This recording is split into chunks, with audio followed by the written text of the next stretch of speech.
Bom, meu nome é Daniele, eu sou aluna de Medicina da UFAL, campus Arapiraca, estou no 6º período e estou fazendo esse vídeo sobre ascaridíase para a disciplina de pediatria. Bom, a ascaridíase é uma parasitose intestinal causada pelo Ascaris lumbricoides, e ela é popularmente conhecida como lombriga.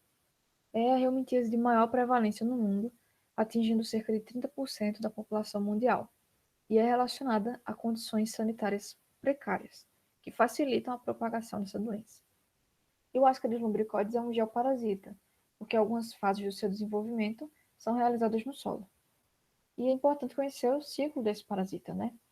Porque a fêmea do Ascaris lumbricoides vai liberar os seus ovos no lumen do intestino do hospedeiro, aqui do ser humano, e esses ovos vão ser liberados para o meio ambiente junto com as fezes. Se esses ovos não foram fertilizados, eles não vão se desenvolver.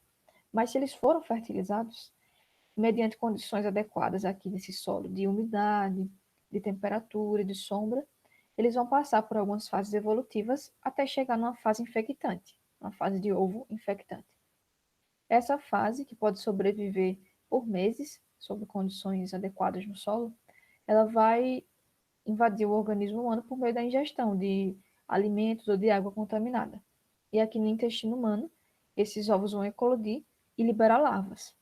Essas larvas, em estágio inicial, podem invadir essa mucosa intestinal, atingir o fígado por meio da circulação porta-hepática e depois atingir a circulação sistêmica e, enfim, chegar nos pulmões.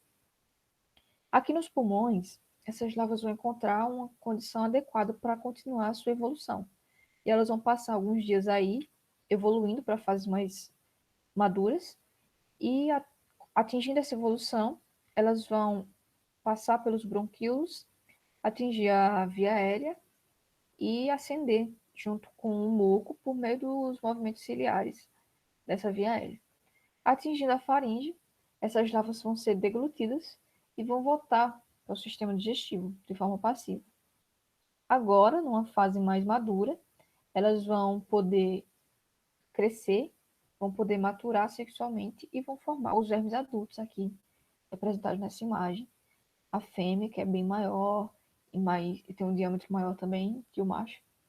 E aí eles vão poder continuar esse ciclo, né? Depositando novos ovos e reiniciando tudo isso aqui. Essa imagem é importante, essa legenda, porque ela indica em qual momento desse ciclo pode ser feito o diagnóstico. Mais à frente a gente vai ver que ele pode ser feito pela observação dos vermes ou dos ovos no parasitológico de fezes. Bem, eu já falei, a transmissão pode ocorrer pela ingestão de ovos por meio de água ou alimentos contaminados. Esses vermes adultos que estão lá no intestino podem sobreviver por 1 a 2 anos, e nesse tempo eles vão se alimentar de produtos digeridos do intestino humano. Eles vão fazer uma competição alimentar com esse hospedeiro, e isso pode acarretar em quadros de carência nutricional e até desnutrição, dependendo da carga parasitária que abriga nesse intestino. Eles vão permanecer no lúmen intestinal por meio de constantes movimentos, para impedir que eles sejam arrastados pelo peristaltismo intestinal. E um conceito interessante é que não há autoinfecção.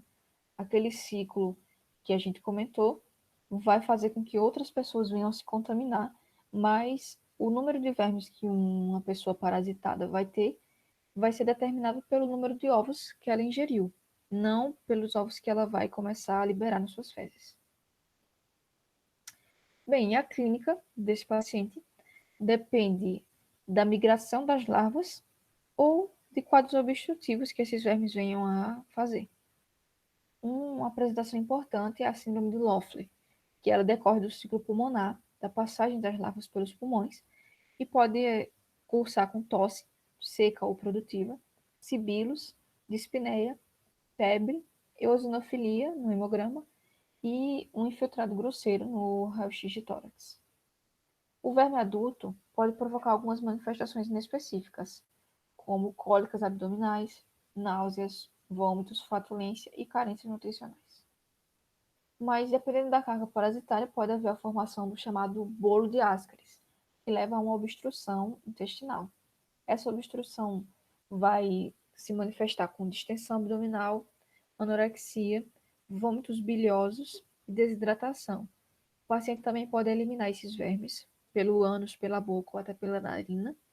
E em caso de obstrução mais grave, você pode ver os ruídos hidroaéreos ausentes, isquemia de alça, necrose, perfuração ou volvo intestinal. Podem ocorrer também algumas complicações decorrentes da migração desses vermes, e elas incluem apendicite, pancreatite, colestase, colangite, abscesso hepático e asfixia. Bem, o diagnóstico é feito pela detecção dos ovos no parasitológico de fezes, principalmente pelo método Cato-Cates ou Lutz, pode estar representado aqui nessa imagem. Ou uma outra forma é a viabilização desses vermes eliminados por vômitos ou fezes. Eles estão aqui nessa imagem, muito bonitinhos. Bom, e o tratamento? Ele deve ser feito em todas as infecções, mesmo nas mais leves, pelo risco de migrações anômalas e aquelas complicações que eu comentei. Ele pode ser feito com albendazol, 400 mg dose única, ivermectina, 200 microgramas quilo, também dose única, mebendazol, 100 mg 2 vezes ao dia, por 3 dias, nitazoxanida, 7,5 mg por quilo, 2 vezes ao dia por 3 dias, e é interessante que esse tratamento seja repetido por 30 a 60 dias, porque no momento do tratamento pode acontecer de algumas larvas estarem na fase pulmonar e elas não serem atingidas pela medicação. Então, repetindo esse tratamento alguns dias depois, você garante que todas as larvas, todos os vermes sejam acometidos, sejam atingidos pelo tratamento. E o controle da cura pode ser feito com o exame parasitológico de fezes. Algumas referências dizem que o indicado é fazer 3 exames e eles têm que estar negativos em 7, 14 e 21 dias após o tratamento. E em casos de obstrução intestinal, o medicamento de escolha é a piperazina, por 3 a 5 dias. E nesses casos, deve ser feito todo um protocolo, né, com hospitalização, o paciente deve ficar em jejum, deve receber uma sonda nasogástrica para a administração da medicação, uma hidratação parenteral.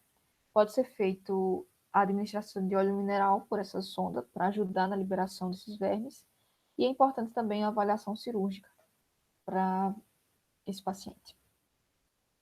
E, por último, a profilaxia, também muito importante, e ela consiste basicamente na melhoria das condições sanitárias, na educação sanitária dessas pessoas, em orientar sobre a filtração da água, a lavagem adequada dos alimentos, a higiene das mãos antes das refeições e o diagnóstico e tratamento dos indivíduos parasitados. E é isso.